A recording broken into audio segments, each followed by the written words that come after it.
pogi. Pogi handsome. Yeah, pogi handsome. Worth it.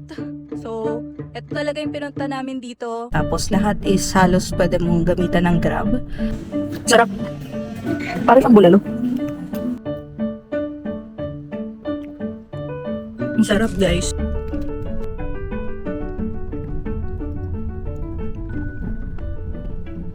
Hello. Nandito na kami sa Grab and papunta kami sa bilihan ng souvenir tapos mamaya kakain kami. Grabe, sobrang bait ng mga tao dito and sobrang friendly nila. Tapos parang mga Filipino din sila and magaling din sila mag-English. So, hindi kayo mahirapan dito makipag-communicate. Tapos lahat is halos pwede mong gamitan ng Grab. Meron din sila actually Grab food. So, madali lang talaga mag-travel around sa area. And hindi din naman siya ganun kalaki.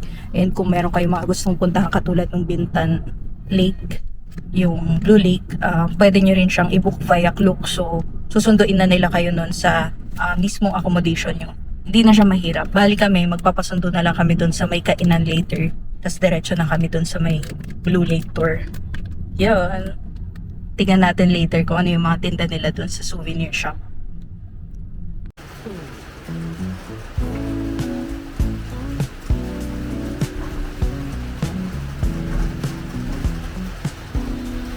$100. Ito yung mga souvenir nila, guys. Sa souvenir shop. Yung pangalan ng souvenir shop is Capri Punye Serite. Ganito. Parang ito yung shop nila. Tanjung Pinang. Cute din ng mga tinitinda nila. Ito yung parang headdress nila. Yan. Konti lang din yung options. Pero may mabibili na kayo.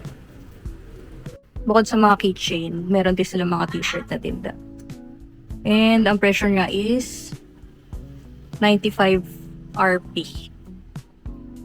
Parang nasa magkano ba yun? 200 RP. Convert nga natin. Ay hindi, 95 lang pala. 95,000.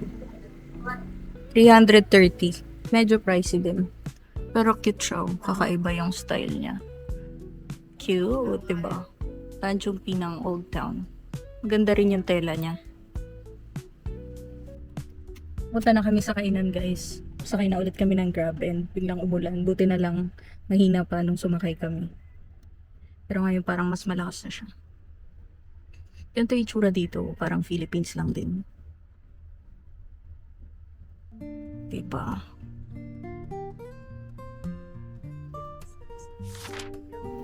Guys, nandito na kami sa restaurant. So, ganito yung vibe niya. Tanan! Umuulan, kaya hindi kami makapwesto doon. Pero yung itsura doon is overlooking siya nung sea. Ganyan. Tahimik din, wala pa masyadong tao kasi kaka-open lang nila. Pero naka-order na din kami. Tapos, ito yung menu nila. Meron silang mga Indonesian food, syempre. Meron din silang mga Italian, may Thai, ibang Asian food. So, ganito. Meron silang mga set, pero from Monday to Friday lang siya.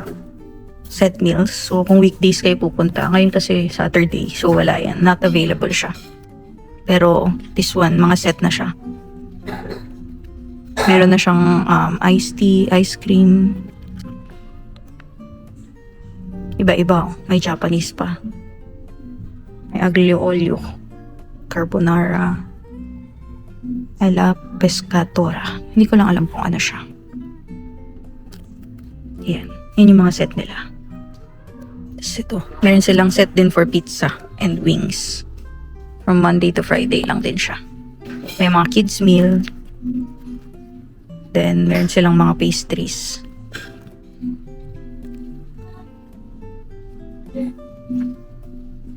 Okay, thank you. Ayan. Tapos meron din silang coffee. So kung gusto nyo lang magkape overlooking yung sea, pwede rin. Tapos may mga pastry sila. Meron din silang wifi actually. Tapos meron silang mga tea, mga drinks, cold drinks. Meron din silang mga alak. Hanggang 12 midnight ata sila open. So most likely may mga umiinom dito sa gabi na hangout. Ayan. Kapal ng menu. So, meron silang ganito. So, sana to itry ka. So, masyado pang maaga for that. Tapos, babiyahe pa tayo later. Papunta sa Batam. Sana nga, mawala na yung ulan kasi magfe-ferry kami ulit. Yan, yung mga drinks nila. Parang mga mocktail.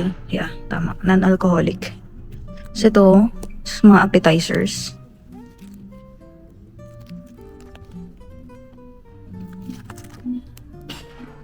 Yan, iba-iba din.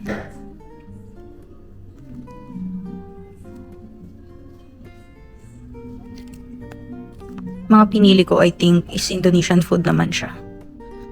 Kasi gusto ko rin matry talaga. So far, masarap yung mga natikman ko. Parang kalasa lang siya ng Filipino food na mas spicy.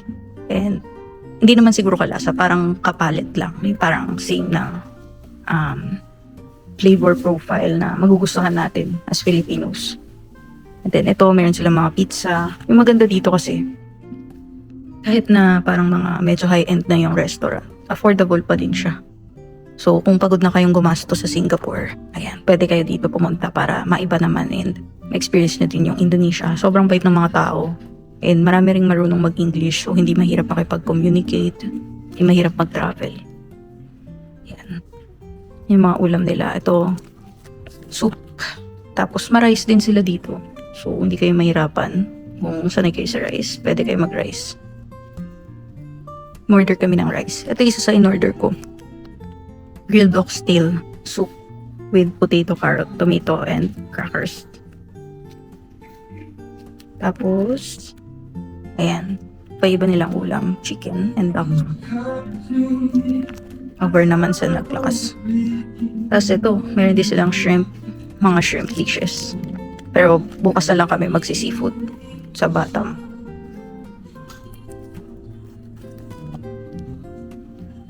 Ito pa, meron din mga squid naman to.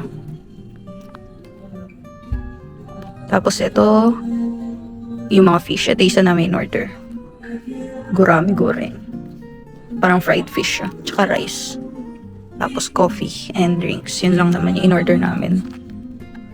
Meron din pala silang gulay yun. Mga masarap. Ito na yung mga dessert. Deep fried banana crispy roll filled with chocolate and cheese. Yun. Shaved ice, coconut, glutinous rice. Ito nakikita ko to kahit dun sa Singapore eh. Hindi ko siya na-try pero siguro pagbalik. Babalik yan. Fruit platter, meron din sila. Ayan, mga dessert. Meron din granola bowls. Parang kami pa lang yung tao dito kahit na yung oras na ba? Baliktad yung watch. Ano na? 12:18 na. Kami pa rin yung tao dito. Ito na yung affogato ko. Masarap siya. Tsaka ang ganda ng presentation. Ito. Ano to ma? Soursop. Yan ba yung may... Parang juice siya eh. Pineapple. Pineapple. With may konting soda. Ito pineapple na may soda. Tapos parang may tawang. Ewan. Marami siyang halo. In short.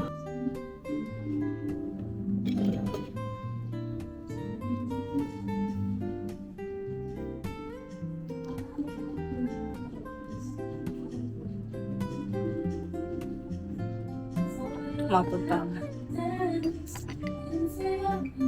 Yan pala. Yeah, may ice cream. Affogato. Tapos kape na may ice cream. And Sarap. Tapang ng kape niya, tsaka ang creamy nung ice cream. Akala ko magiging parang warm siya kasi mainit yung espresso shot kanina. Pero mukhang natalo naman ng ice cream in terms of lamig. Kaya may mga buo pa ding ice cream. Hindi yung masarap na part.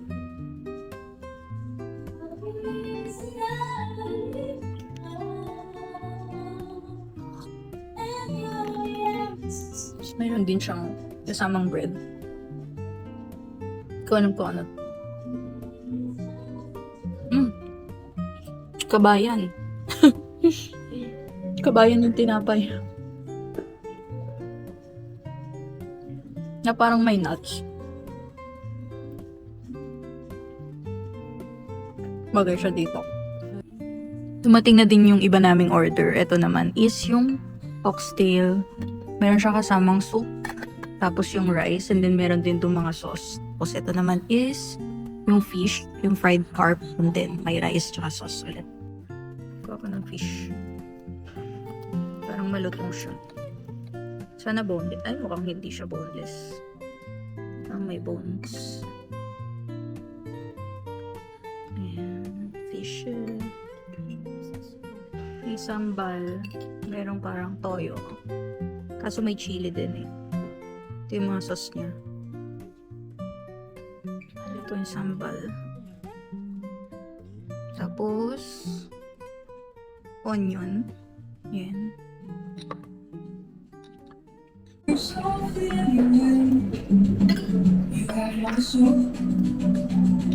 Carpo? What's wrong? Tama din. Ito ang hindi niya. Saan? Grabe ang hangin ito. Yung tambal. Ang hangin. Super ang hangin ng mga sauce. Grabe. Ang masarap yung fish. Fresh. Sarap naman to nila. Tuyo nga pero. Ang hangin. Hindi tayo dala. Hindi ko alam paano siya i-communicate. Baka yung parang sinasabi niya kanina sa curry. Baka yung nakatuloy. Try ko muna. Ito naman yung sauce nung saan, oxtail beef. Pa natin po. Yun, hindi siya maanghang. Sweet soy sauce ata to. Or barbecue sauce, not sure. Pero manamis-namis siya na lasang toyo. Hindi naman matinik masyado yung carb. Ewan ko lang kung may tinik. Nakaboneless. Parang boneless pa. Baka yun yung pinaka-asin. Hindi ko na. This one, parang sili. Asin or sila? Maanghang. Ito lang talaga din ako.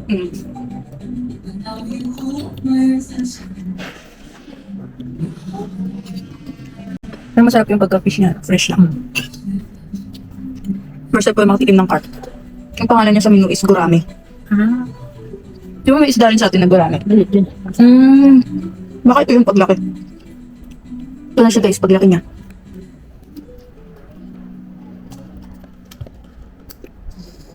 Ang ng mga sauce. Hindi ko rin siya kaya. Masyado siya maanghang. Pero kung mahilig kayo sa maanghang, sakto to. That's that. Save on it. Save on shooting.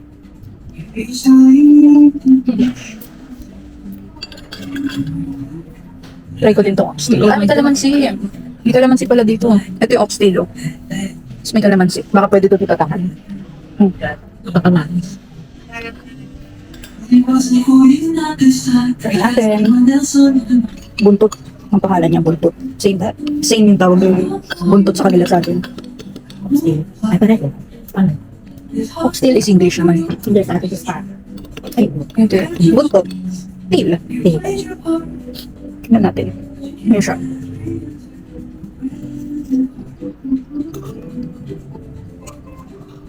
Tamis lang.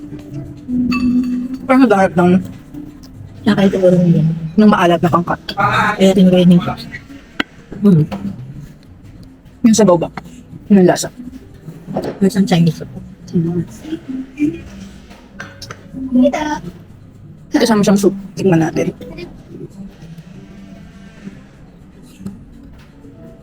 Hindi na ako ng-serving spoon. Kami lang naman ng nanay ko. Sarap. Ito yung parang ito yung magkakat doon sa tamis ng oxtail. Kasi siya yung maalat. Yung gulay yan. Sarap. Parang ang bulalo.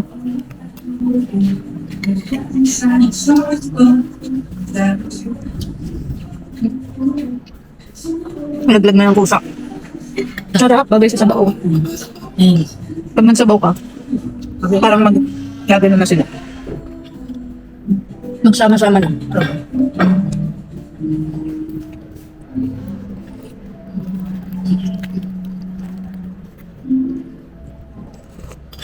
Siguro.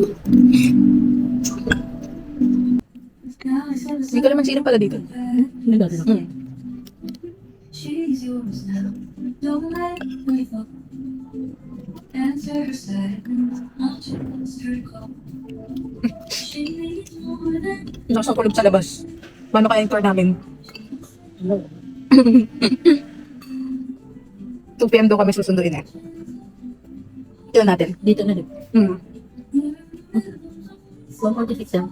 Galing nga yan. Ngayon pala. she's yours. Sarap. She hides her pain behind her. Mutok. Ito yung bandang taba. Sarap siya. Mm. Yeah. Kahit may tamay ka, hindi nakakaano ito. Mm-mm. Hindi nakaon ngayon. Lalo kapag higit na siya. Kulang na kaya. Ikaw. Ako wala ko yung kabilang side. Ah, Mhm. dito naman sa blaso. So, dito. Yan. Dito. Sarap. Yung beef nila parang usually parang kumakain ka ng Paris kasi to dry tapos may sabaw pa na pwedeng inumin. Higupin.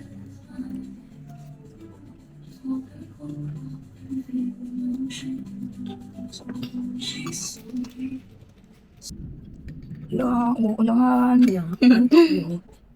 Yung blue blade ko, parang sasakay tayo sa bus. Hindi.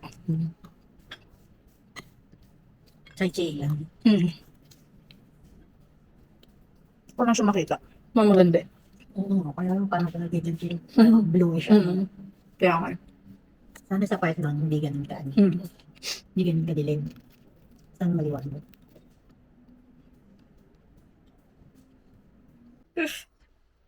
Murder din kami nito guys, cheese Danish. Tapos na kami kumain, bali inaantay na lang namin yung driver. Kaya magde-dessert muna kami. Mukha siyang masarap. Kinagat na nga ni mamay. Masarap daw. Mainit-init pa siya. Ininit nata nila. Tapos malambot daw yung croissant. Man muna natin yung cheese Danish.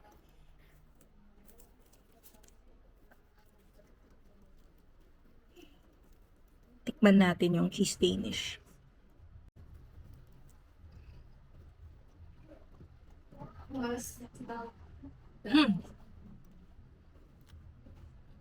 Ang sarap. Anak na yun, anak pa yun. Ano? Parang ensaymada. Tapos may cheese siya, tapos madamis-namis. Tapos malambot yung bread. Ang sarap. Sobrang lambot. Ang sarap guys. Kapag na-try nyo, sobrang okay siya. Tapos may coffee pa ako. Tcharam! Good.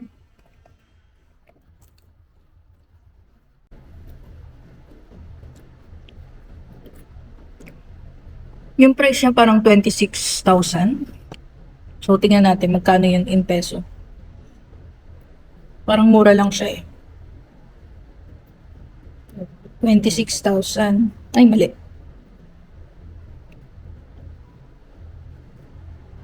In peso, 90 pesos lang. Gana? 90 pesos. 90? Malaki na siya. Tapos, masarap. Maganda yung quality.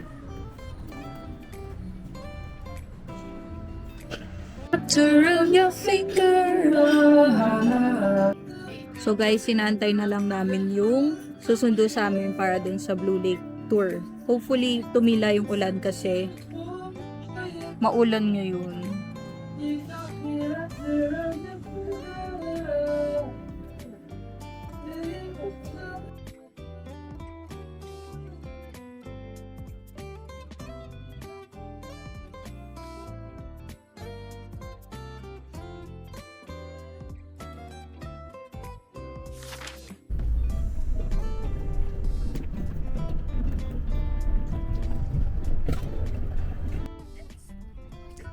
Nasundo na kami ng tour and malapit na kami sa pupuntahan. And mukhang wala din masyadong ulan dito. So it's a good thing. Sana pagdating doon, hindi umulan. Sana maganda yung view. Sana makita namin na blue yung lake. So ayun. So far, sobrang comfortable naman ng ride. And parang bago din yung sasakyan na gamit nila. Kaya parang fresh. So ayun. Ang haba din ng biyahe. Halos 2 hours. Pero hindi naman na inabot ng 2 oras. Sabi ni Kuya kanina, 2 hours to ang biyahe. Pero, kinaya naman, parang mga 1.5. Wala nang 10 minutes bago makarating dun sa pupuntahan. Na-amaze ako dito kasi parang Pilipinas lang din siya. Para ka lang nasa Laguna, gano'n. Or Batangas. Kaya feel at home. Siya sobrang mas relaxed yung vibe niya compared doon sa Singapore na which is parang very fast-paced yung mga nangyayari and parang very busy yung mga tao. Ito medyo siguro since province din siya, relax talaga yung vibe niya compared sa Singapore kasi city na yun.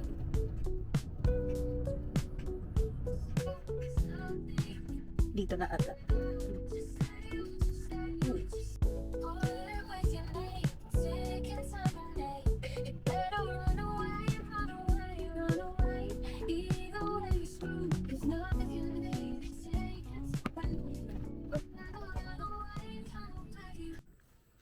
We're here, guys. Parang yung lupa niya parang sand. So, ito yung tinatawag nila na Blue Lake and Sand Dunes. So, inaantay lang namin yung tour guide namin kasi nag-CR siya saglit. Pero, sasamahan niya kami papasok. Ayun, nauna na si mother magpicture. Hindi niya inantay si kuya. Pero, we need to wait for kuya para siya yung mag-guide sa amin dito kung saan papunta.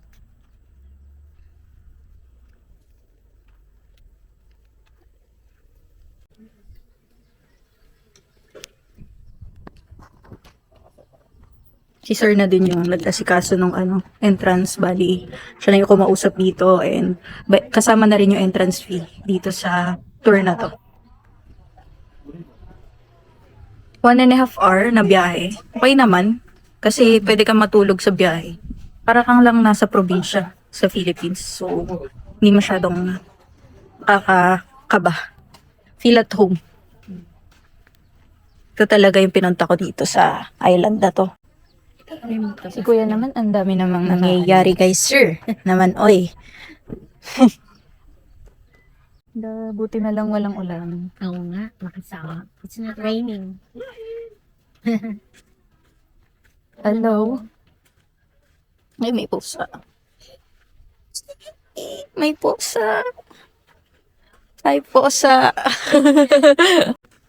Oh, the Blue Lake is over there. Why is it blue?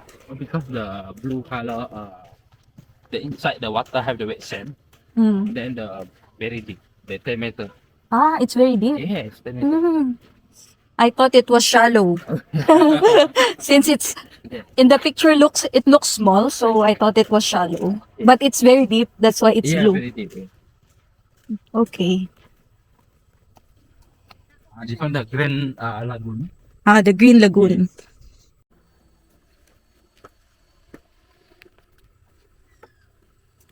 What country visit here most? What nationality visit here most? Korean, Chinese? Yeah, yeah, Many tourists. very tourist. Which one? Chinese? Chinese also here. Hello. Hello. Our, I can start, can take photo. Can take photo? Yeah. Free? Yes, the 1550. 50? Yes. We have to pay. Yeah, the pay additional pay. How do we pay? You have 50 pa? No? We don't have cash. Okay. Next time. Okay, next time. We don't have cash. Then the season holiday. The season, the public holiday, very lot of people come. Ah, okay. So, Because the lagoon is so beautiful. mm-mm. Oh. He just came back. Because the map, Ito, the island, they have the lagoon. ito yung, it's the whole Tanjung Pinang. Whole no, this one the. Just only, this area, I see. Okay. Orange. What kind of bird is that? Sorry. What Start the, bird? 8 p.m. morning. Mm. Yes, until evening, Mm. the 6 p.m. because the here the ACPM they take photo of the sunset. Mm. Go up over the top. Yeah. Mm-mm. Yung Then you can picture also niya. have the ATV. Can also ride the ATV. Then stop over there. Mhm. Like they take photo, take picture. Mhm. After here, they run the inside explore the different Mhm. sand dune. There's another sand dune there. This one the very area very deep, very Mm. big. Mhm. Meron daw silang 7 lagoons dito. 3 blue, 3 green, tsaka may isang black doon banda. Paano siya, how do people reach it? Via ATV? Yeah, ATV Ah. also. And they have the ATV inside. Have the sit the horse. Mhm. Then they ride take photo by the hour. Yeah. Then have the car, the small car, Mhm. the golden bag. Mhm. Ang galing, blue nga. Have the ATV also. It's really blue. Yes, it's a blue color. Ganda. Blue nga siya. Blue lake nga eh. Ha? This one. The water so cool. Wow, yeah. This one water some the better water and can they drink. Oh, can drink? Yes. Really? Local people they stay outside here. Mhm. They drink the Really? water lagoon. Mhm. Yeah, can they drink? The local people they stay outside here. They drink water from the lagoon. So, yung tubig daw dito guys, Yes, sobrang very clear niya. big. Apa dia meter? Sobrang linis din. Kaya pwede daw inumin. Yung ibang locals dito, iniinom daw to. Yung mga malapit lang dito sa area. Yun yung itsura niya. Mr. Dodo, hello. Uncle Handsome. Yes, Uncle Handsome. Very handsome. Dari mana? Singapura ke Malaysia? Philippines. Oh, Philippines. Ya, oke. Maganda sih. Saan tayo sir? Doon. Saan paano makukuha yung mga pictures? Wow, ni Floriano. Ang ganda. Very beautiful. Oh, yan. Have the iPhone. iPhone? Yeah, I have Okay. iPhone. Ito the finish take photo mo the strap. Okay. Airdrop.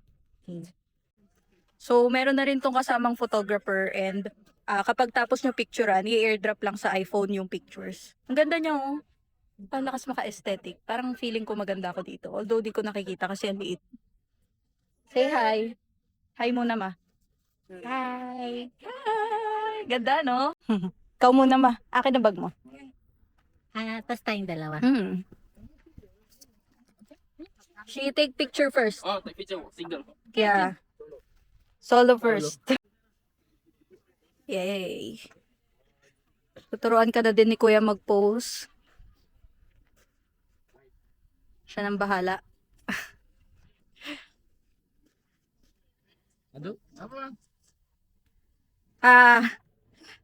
No more memory. Baterainya habis. Battery. Nalobat.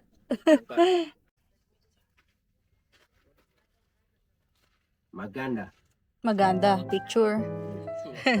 Original, no filter, no edit. Yes. Original. Nicolas ko daw. Iya, Nicholas. Nicholas? Who? Yeah. This one. Yes. I accept already.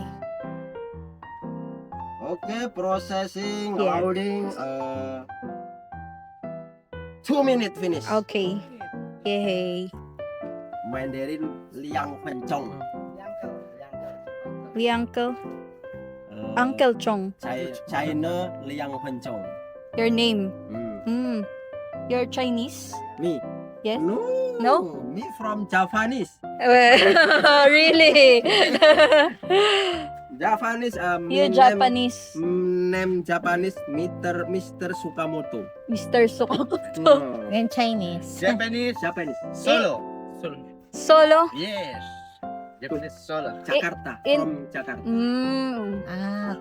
Understand Jakarta? Yes. In Philippines, you are Mr.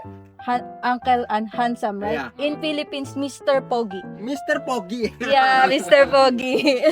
Pogi handsome. Yeah, Pogi handsome. Ini, hello.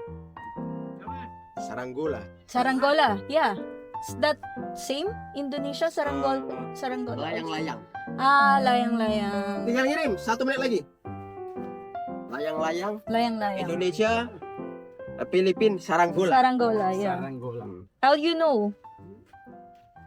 Ini apa ya? Filipin ini apa bagi tahu apa namanya ya? Basta.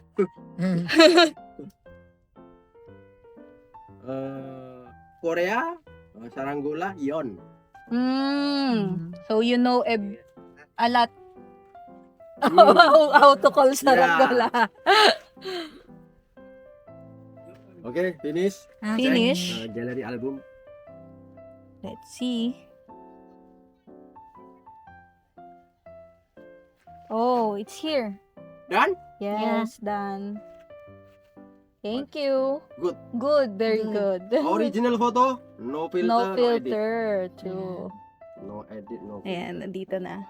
Okay. Thank you. Oh, good. Oh, good.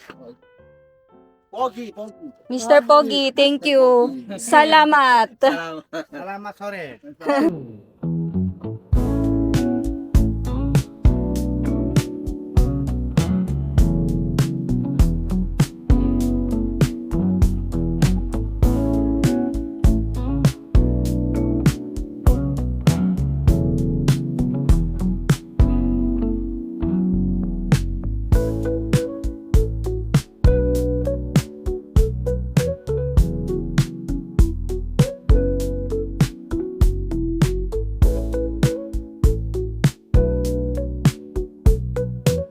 Meron pa pwedeng akyatan dito, guys. Akyat tayo saglit. Tingnan natin kung anong itsura sa taas. So ito daw Blue Lake and Sand Dunes, based sa nabasa ko sa internet, ay dati siyang minahan. Kaya siya naging ganito kasi syempre tinapos na yung pagmimina, hindi na pwede magmina dito. So naiwan na siya na ganito. Mga na-excavate na lupa, na natili siya na ganyan. Tapos sa ilalim niyan, may mga minerals na kapag nagmi-mix dun sa rainwater, na giging blue yung tubig.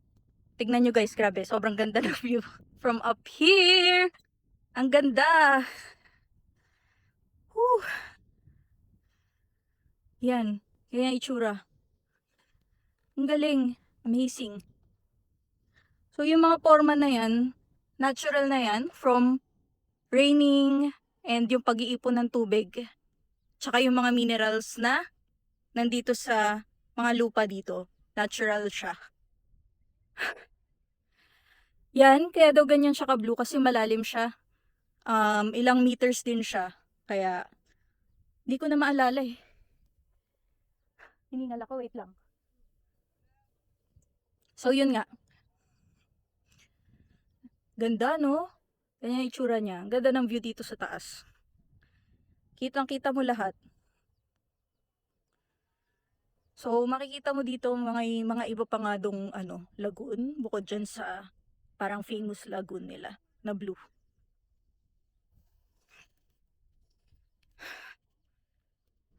Worth it! So, ito talaga yung pinunta namin dito and mahirap siyang puntahan, to be honest, kung marami kang dalang gamit. Kaya, dapat kung magko-cross country kayo, talagang konti lang yung gamit na dala nyo. Nabudol kami sa Singapore, pamili kami ng mga pasalubong. Kaya yun, madami kami dalang gamit. Pero, grabe, ang ganda. Tapos, mura lang tong tour na to sa Klook. Nabili ko lang siya ata ng nasa less than 1K per head. Tapos kasama na yung pick up and drop off. Bali, ida-drop off na nga kami sa mismong port. So, maganda siya. Kasi hindi na namin kailangan magbiyahe. And, meron na ding photographer na kasama, tapos sila na yung magpapasa sa'yo ng mga photos, no additional fees. Pero kung gusto nyo ma-experience yung iba pa dito, like yung ATV, yung paghawak ng bird, picture with bird, meron siyang additional fee, nasa 50,000 to 100,000 IDR. So, yun, dapat mag-prepare kayo ng cash for that. And of course, pang tip na din. Unfortunately, wala kami ng cash kaya hindi ako nakapag-tip kay sir. Pero everyone is very nice. So, hopefully, mas maraming Filipino mag-visit dito kasi ang ganda talaga ng place and kakaiba siya. Parang sa Southeast Asia, ito lang yung alam ko na ganitong area. Yun lang. So beautiful!